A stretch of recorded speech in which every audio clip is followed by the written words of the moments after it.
Hi everyone, it's Clinton from Home Drafting and Design here again on site at 899 Florell Drive with my good buddy Saman.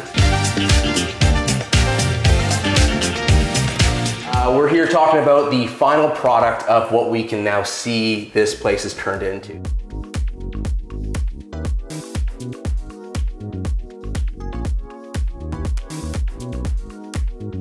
So give us a little bit of a rundown. Why did you originally choose Oshawa? Why do you continue to choose Oshawa? And will you continue to choose Oshawa for all your projects? Yeah, I mean, we chose Oshawa because it's part of the Greater Toronto area. It's along the 401 corridor. There's good accessibility to downtown for anyone who is living in the suburb but still works downtown. Fundamentals made sense when we purchased this property. Purchase price was good.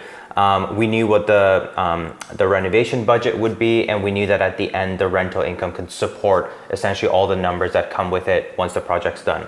Gotcha. Now every project is a little bit different. I know that. How many projects is this now for you that you've done? 6 or 7. 6 or 7? Yeah. Right on. And you've been doing this now for about 2 years. 2 years full time. Awesome. Yeah. So what would you say out of all the projects you've done makes this project unique?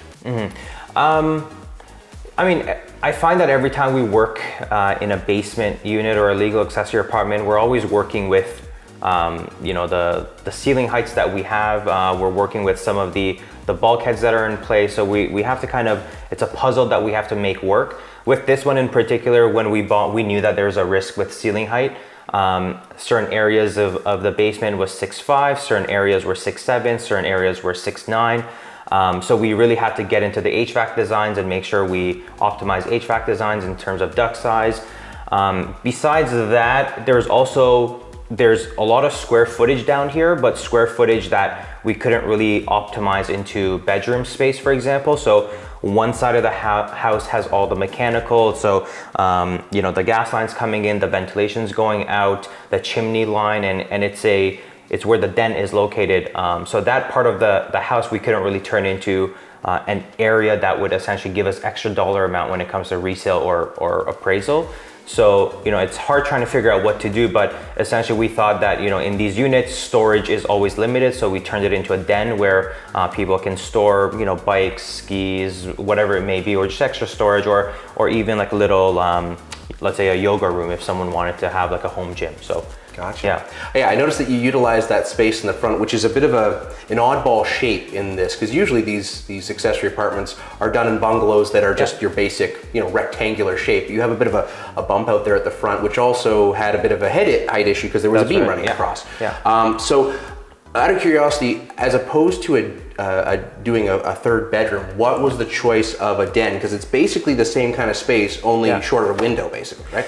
Yeah, pretty much. I mean, the reason why we didn't go with a third bedroom was because we had to get a window in there. And essentially to create the window from the inside and from the outside, we would be eliminating a nice garden bed, which gives us a nice curb appeal, which we didn't want to disturb. So that eliminated one wall, and the other wall was where all the mechanical was, so all the ventilation, the gas, and so on. And we didn't really want to go through the hassle of moving that around.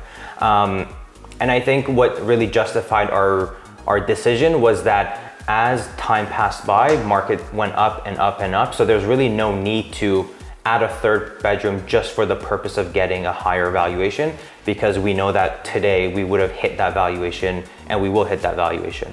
That's a great point, actually. So when you purchased this place, just out of curiosity, it was around 540. 540. Yeah. Wow, that is really really good. And I mean, it was off market and it was in really rough conditions, and there was tenants in it. Yeah. So 540, and now you've done the renovation. What do you figure your costs were involved in doing that? We're probably 140 on the higher end. Typically I try and do these between 1 to 110.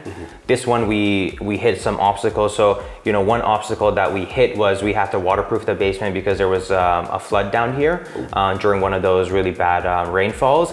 And just that event put us back on an additional $15,000.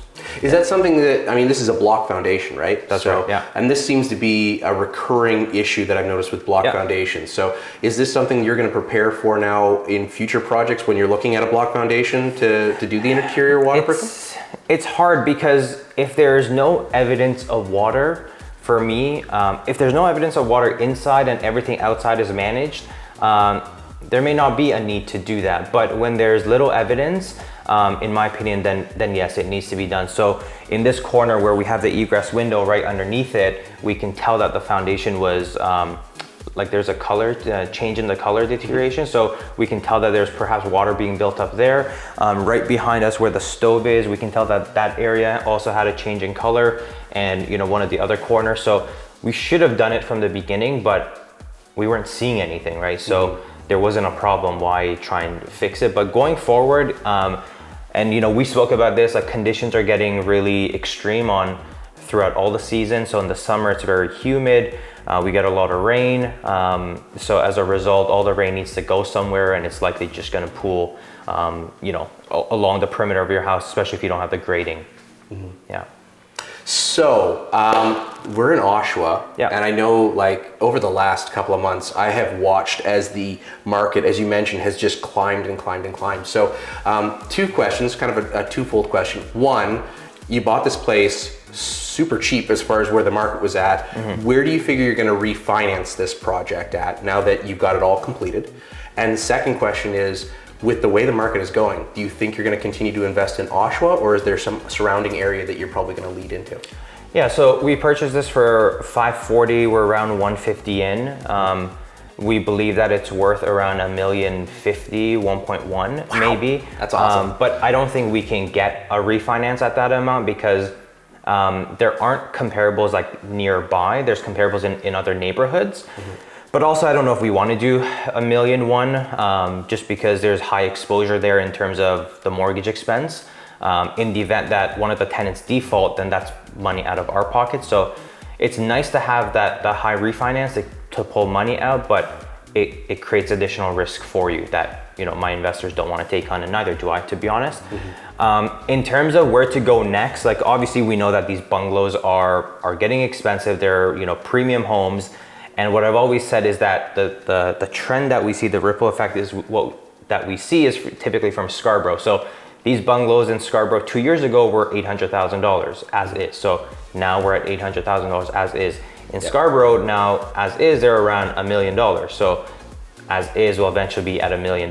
So they're getting out of range because it's one thing to purchase at a high amount. It's one thing to refinance at a higher amount, but you need to generate rental income so you're cash flow positive. And I don't think rental income is going to increase as high as at a rate that prices are appreciating.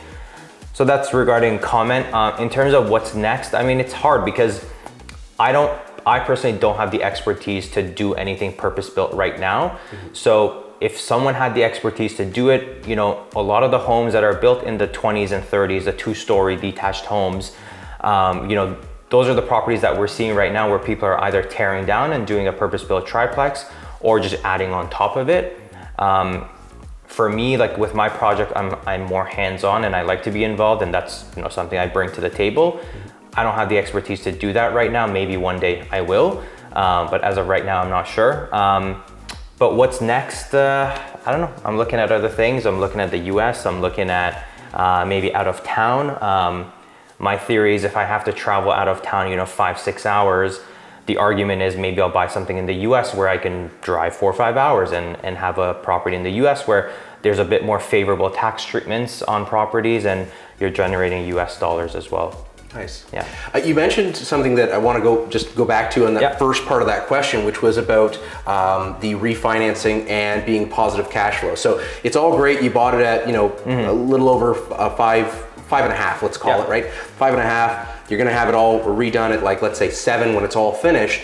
You can refinance for that, $1 million or so, but then you're having to pay a higher mortgage. Now, what does that mean as a landlord as far as where your rents are at for a place like this? Yeah, so yes, we have a higher mortgage. As a result, we need to bring in higher rental income. So in this particular unit, the upper unit is going to rent for $2,300 a month. Lease is signed, ready to go. Basement is $1,800 a month. Lease is signed, ready to go. So we're exceeding $4,000 a month in rental income.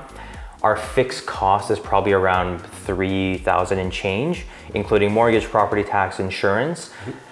And essentially, our goal is to have a high mortgage to a certain extent, because anything that we have as profit on a monthly basis, we as investors obviously have to pay tax on that. And which is why it helps to have a bigger mortgage, because you reduce your profit that you have at the end of the month. And we're comfortable doing that because we don't need the profit to live on a day-to-day basis. The profit is just there to essentially create a reserve in the event that we have to change the roof, or in the event that we want to do something to the property. So, you know, yes, the higher valuation is good, but it gets to a certain point, right? So if we refinance at $1 million, then our profit's going to be larger. Then we have to figure out what to do with the profit. It's a good problem to have, but you know, when you're making, you know, my partners make good money and they don't want additional tax expense on their bill. So we're doing our best to try and reduce our cash flow as much as possible. Gotcha. And I'm sure that's where you have to start involving a chartered professional accountant to be able to figure that stuff out. I am one, but I don't. Plenty enough. I don't want to. I don't want to deal with it, because I think that, you know, there's so many changes, and I would recommend, like, there's a lot of investors who are accountants, but there's so much change in what's going on, you know, similar to like the building code, that changes. It's the same thing with the tax act, it changes. So if you're not in it, you're not exposed to what's being changed, and you're perhaps going to miss some things. Very cool. Very cool. So again, you're getting a lot higher rents than what we've seen over the last couple of years, which is really kind of cool. So that leads to another question I have. I noticed that you didn't just go with the basic finishes in here, which, you know, sometimes it'll be laminate countertops, really simple. What was the choice in deciding to go to, you know, quartz countertops as opposed to, you know, just the basic laminates and stuff? Yeah, everything was designed based off of the end user, so who we wanted in here and what kind of rents we were going to demand. So upstairs we wanted a young couple who is either like they're professionals and perhaps they've sold their house to try and take advantage of the market and they need a temporary place, or like a retired couple who needs a nice clean space with room. So everything was designed with that end user in mind. We knew that the basement would perhaps attract a young couple who is just starting, you know, they've just started working, they need 2 or 3 years to save. So we know that young people like the light colors. They like, you know, the white kitchens are in, the black accents are cool. So it was just based off of who we thought we would get. And sure enough, we have a young couple moving in here, and that's exactly what they're doing. So I guess I had the magic 8 ball, So that's interesting. So when you're actually doing the finishes and designs in here, you're always thinking about your end user, who your ideal candidate is going to be moving in here. Yeah, and some people say, you know, you always just copy what's upstairs, downstairs. That's true, but you know, I have a property where it's not like that, because we believe that based on the area that we were in, we would attract a different crowd. So the basement is different from what the upstairs looks like, and I'm okay doing that. I found it interesting too, like your tenant archetype was totally different for the upstairs as it was to the downstairs, which I was kind of surprised. I kind of expected to hear that, you know, you're trying to play to the same type of people, like you said, same and same, right? Yeah, luckily, like in terms of matching the profiles of the two tenants, the only thing that doesn't match is the age, but otherwise, 2 people upstairs, 2 people downstairs, they don't smoke upstairs, they don't smoke downstairs. The person upstairs wants to take care of the lawn and snow, and the people downstairs don't want to because they're on shift work and they're coming and going at odd times. So it seemed to work out just fine. Nice.